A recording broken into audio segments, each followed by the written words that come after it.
do you need in order to reassure yourself that there's nothing sinister going on with your digestion? When is it time to stop getting these extra tests and focus on food and your lifestyle? This week's episode of the Inside Knowledge podcast is about my client, Justin. His main problems were smelly stools, excessive gas that was really interfering with his life, and overwhelming worry about his digestion. He'd already had a raft of investigations with his doctors and he came to me at a real loss. Analysing every bowel movement that he had, worrying about whether it was a healthy stool or not, and obsessing about his food. Let's hear how Justin got on in the 3-month gut reset.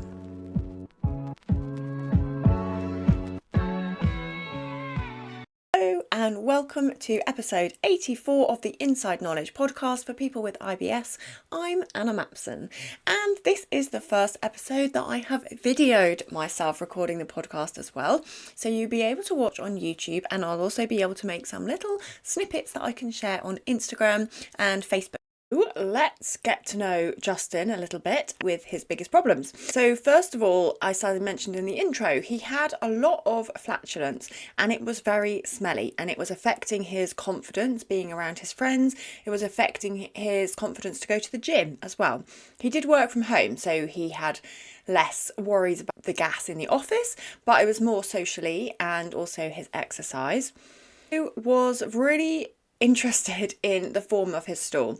So he felt it was too mushy, it wasn't healthy, and he just wanted to have a normal poo for one. It was very smelly poo as well, and that he was very conscious of it every time he went, and it had been like that for around 18 months. When all this started was when he had a stomach infection, which he needed antibiotics for. He resolved the infection, and then after that his digestion was never really the same again. You might like to go back and listen to my episode on post-infectious IBS, because there is some clear correlation between people who've had an upset stomach, like an infection, and then people who go on to have either small intestine bacterial overgrowth, which is SIBO, or they have just ongoing IBS. Sometimes it's called post-infectious IBS. So there are two conditions. Doesn't really matter what name it, and there are some differences between them, but commonly the symptoms are similar. So smelly gas, erratic stools, just feeling that something is not quite right. And that can be down to the physiology that's been changed when you have a big infection like that. Plus, taking antibiotics can unfortunately also upset the ecology of your large intestine gut bacteria. So even though it's essential for getting rid of your acute infection, it can also reduce the good, helpful, sometimes called commensal bacteria that we want more of. Those were his two big issues. He was also getting just a kind of sensitive sensation. He described it as feeling crampy, but it was like a pressure that he was feeling all the time in his stomach that was making him very conscious of his digestion repeatedly. So he was always being reminded of it because there was always this sensation, and that can be very common with people who have an enhanced gut-brain axis. So your vagus nerve from the back of your neck down to your digestive organs is listening to what's happening in the digestive tract and sending messages back up to the brain. It's kind of a super highway of information between our thinking brain, our feeling in our head, plus what's going on in our torso. So that can be overly heightened in people who have IBS, and you can find that you get hypersensitivity, visceral hypersensitivity, sometimes it's called. So every small gurgle and pain sensation is like magnified much more than the same sensations would be in somebody else. That was how we started. He didn't really know if he had any food triggers. He'd done a food intolerance test, an IgG food test, which had led him to cut out dairy and a few other things. I didn't see any improvements in that. He'd also done the Zoe program, which involves a stool test and wearing a blood glucose monitor for several weeks in order to get some suggestions. If you want more information about the food intolerance test, then you need to go back and listen to the episode that I did all about the science of the food intolerance tests and why they aren't really helpful. That is episode 75, and that will give you all the information about why I don't recommend anybody should take a food intolerance test for IBS, or for any other reason, actually. And then also he had done, like I said, the Zoe program.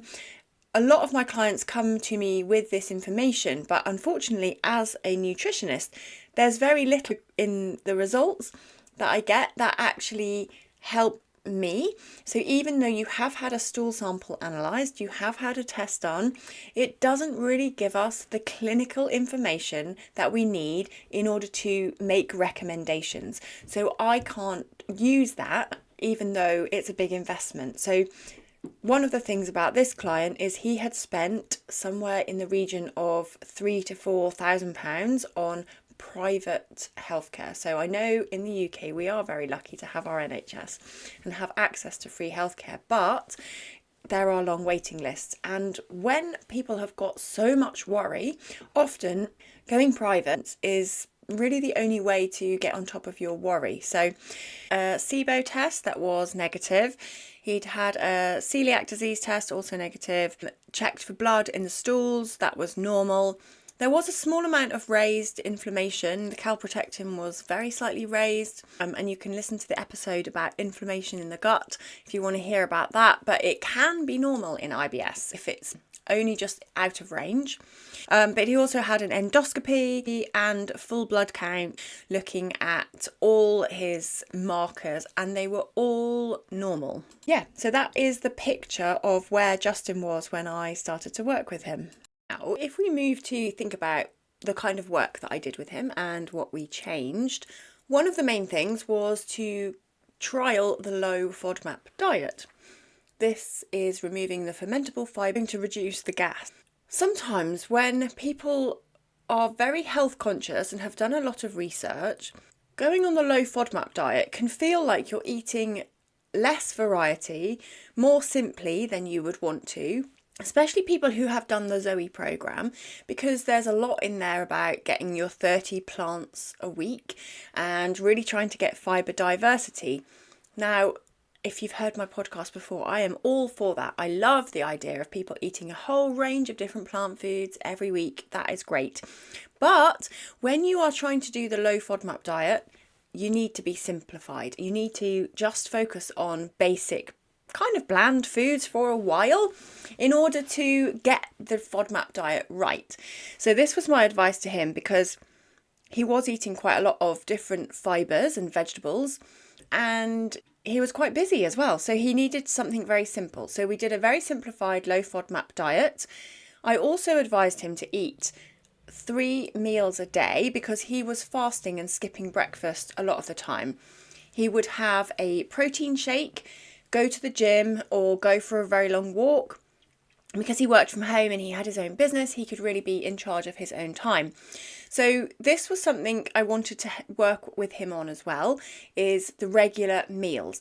Now, most people who've heard my podcast before, again, this is something I really suggest is helpful in IBS, because when you're trying to cram a whole day's worth of food into 2 meals, you can easily overload your gut. So you can either eat too much fibre in one sitting, and you have to eat a lot of protein in one go in order to meet your targets. Otherwise, you're not going to be getting enough protein in your day. You're not going to be getting your 5 fruits and veg a day. It's really hard to get that 30 grams of fibre because you're eating very big meals, and your digestive system has to then cope with a lot of fermentation. So by splitting his food into 3 meals, having some of it at breakfast, then keeping it very simple and low FODMAP, and also I wanted to suggest to him to have an overnight fast of around 12 to 14 hours. Again, this is something I do recommend to quite a lot of clients, and it's about allowing your digestion time to do its job, be still, be quiet over your sleep time. When we're sleeping, it's not great if we have just eaten a big meal, because that's going to sit quite heavy in your stomach. Now, some of your digestion will continue, but a lot of it just goes to sleep for a little while when you're going to sleep. And so that can lead to more fermentation for your gut microbes. So I suggest that you try and eat around 3 hours before you go to bed. Then that means most of your food will have left your stomach by that phase, which is more comfortable when you want to lie down. It can reduce the risk of getting reflux and like upper belching coming back up when you lie down to go to bed. And I'm very happy to do the fast because he'd already trying to do like a longer fast of at least 16 hours. Some days he was skipping lunch as well, and some days he would skip breakfast. So by inputting 3 meals a day, I worked with him through how to create some simple, like protein-rich meals that he could just eat something at lunchtime to keep him going, because then there's less chance of nibbling and grazing all through the afternoon, because actually then that's when you are getting hungry. So in order to work on the gas production, he was having a fast overnight and going on the FODMAP diet. And then I also thought he would get on well with some gut-directed hypnotherapy. There is an app called the Nerva app, if you've heard of it, which some of my clients get on well with. And every day there's like small pieces of information to understand, as well as a guided relaxation. So this was really helping overcome the nervousness and the worry and that feeling like trying to say to yourself, all is well with my digestion, things are going to be okay, I am going to get better. And that is very powerful for some people. So that was the kind of approach that we started off with. Despite knowing that all the previous tests were clear and were okay, because he was still getting these ongoing symptoms, Justin was really worried about the colonoscopy that was also planned. So he had one coming up, and he was pretty much convinced that he was getting bowel cancer because he'd been doing so much research and reading that there are higher rates of bowel cancer in younger people now than ever before, and he was just convinced that this was going to be him. However, it was all clear. And so once he'd had that final recognition that there was no physical changes in any part of his body that could be tested, he started to relax a little bit, and that actually had a very big impact on his symptoms. In conjunction with working through the gut-directed hypnotherapy program, so practicing relaxation and consciously trying to slow down to eat, chewing your food really well, but also just sitting with your body, because it can be very, very difficult when you feel anxious and you feel so much worry. So there's that, as well as actually seeing another result that said you're okay. That really did have a big impact on his symptoms and his feelings of hope, really, I suppose.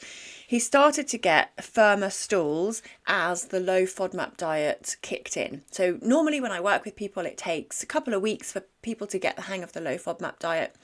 Once he'd got the hang of it and worked out some clear meals that he could repeat and just, fall back on, then he started to notice that his stools were getting more firm, and he wasn't someone who was getting diarrhea in the first place, but they were just mushy. They weren't formed stools, and they started to get a bit firmer. We also talked about a couple of supplements that would be helpful for him. So one of them is partially hydrolyzed guar gum, or PHGG. Now this is a prebiotic that is low FODMAP, so it's suitable for people who are sensitive to other prebiotics like inulin, FOS, GOS, etc. So he was taking that alongside the low FODMAP restriction phase.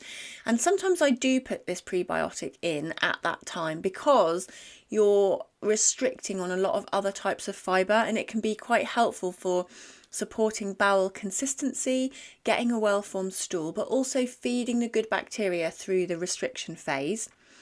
I also suggested that he take Saccharomyces boulardii, which is a beneficial yeast which is known to slow down gut transit time and help with loose stools. So again, he wasn't having diarrhea, but he was getting mushy stools and he wanted them to firm up a little bit.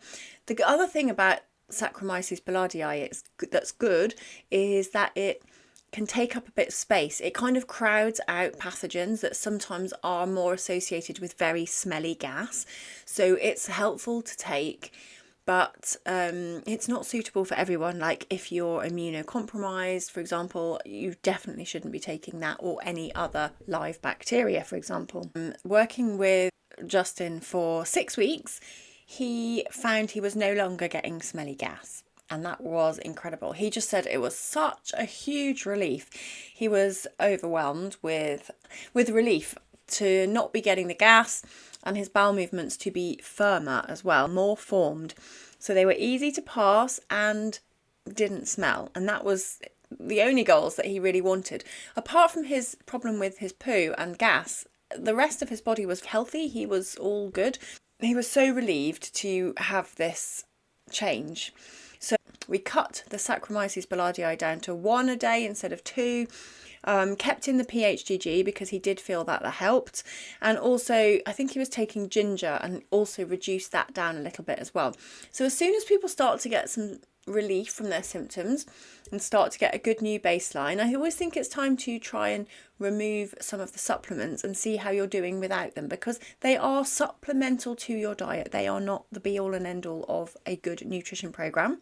In terms of the diet, he actually ended up going on holiday around halfway through, and he just found it so impossible to stick to the low FODMAP diet that he started to reintroduce foods without going through the proper FODMAP reintroduction process.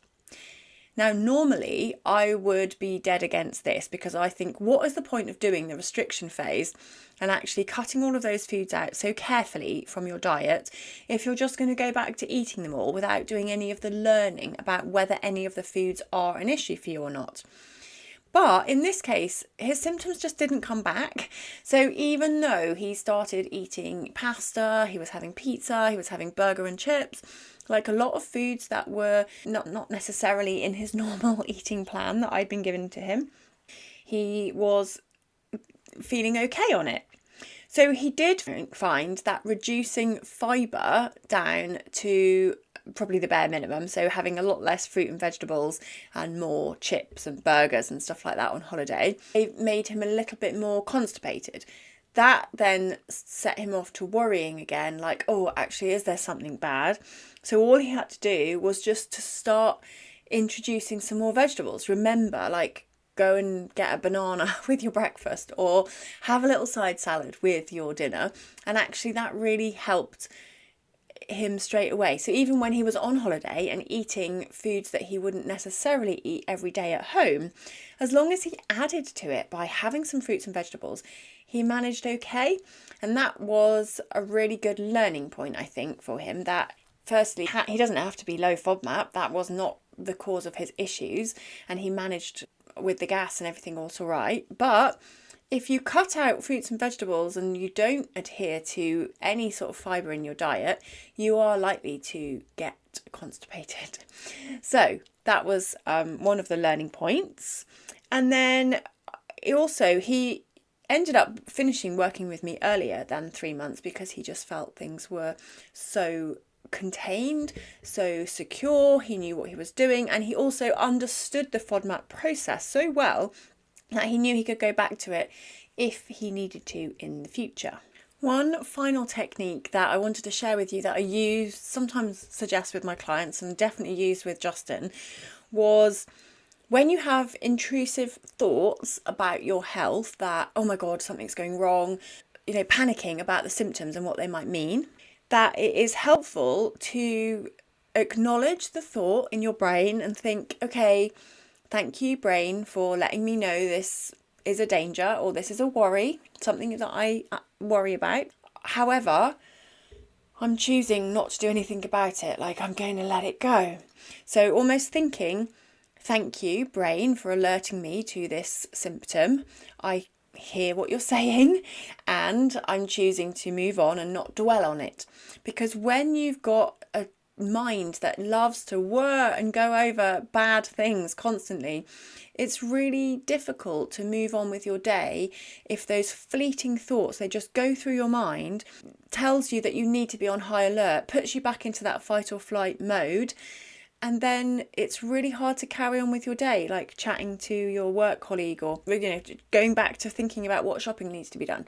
Like, logical thoughts are really hard to have when we're in that distressed state. So that's something that you can try as well, is when you feel like you're a real worrier about your digestion, it's really difficult to control the thoughts, is just first of all to notice that you're even having them. Or notice I'm having a thought about my digestion that's maybe not helpful. Okay, thank you. And then you can take a big breath and just let it go, and try to practice putting space between you and the thought that's not particularly helpful. So that is how Justin resolved his smelly recurrent gas and the sorts of things he did. That doesn't necessarily mean it is a prescription for you to follow the same approach. Everybody does have a different sort of digestion. However, that kind of advice might be something that I could give to you if you are struggling with your IBS and digestion. I work with people over 3 months, and I would love to hear from you if you have a problem that you need some help with. You want to get better digestion, but you don't know where to start. I can help you. So I can work with you over 3 months and give you a diet plan and supplement advice and lifestyle changes that will help you get better digestion. So please do get in touch if you need some help, and you can do that via the link in the show notes. So I'm going to leave it there for this week, and I'll be back next week with some more information about IBS and how you can help your gut. But thank you for listening to this episode of the Inside Knowledge podcast. Better digestion for everyone.